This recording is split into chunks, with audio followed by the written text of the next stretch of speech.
ఒకరోజు తండ్రి తన కొడుకు మార్క్షీట్ చూసి చాలా సంతోషిస్తూ, ఏమోయ్ చూడు, మన కొడుకు స్కూల్ పరీక్షల్లో 90% మార్కులు సాధించాడు.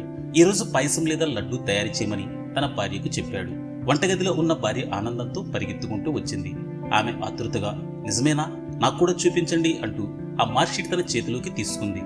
దాంతో ఆమె కొడుకు, నాన్న, ఎవరికి ఈ ఫలితాలు చూపిస్తున్నారు? ఆమె చదవగలదా? అమ్మకు చదువు రాదు కదా అని హేళనగా అన్నాడు. తండ్రి ఈ మాటలు విని బాధపడుతూ, ఒరేయ్, నీకు తెలుసా, నువ్వు ఉదయం 8 గంటలకు స్కూల్కి వెళ్తున్నప్పుడు నీకు ఇష్టమైన బ్రేక్ఫాస్ట్ మరియు లంచ్ తయారు చేయటానికి నీ తల్లి రోజు ఉదయం 5 గంటలకే లేచేది.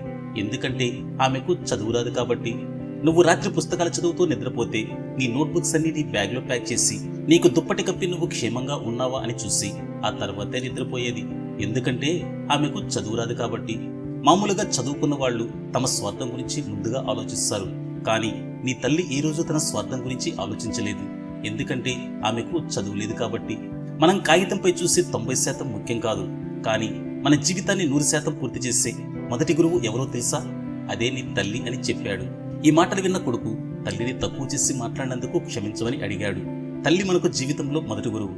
నిజమైతే అవునని కామెంట్ చేయండి.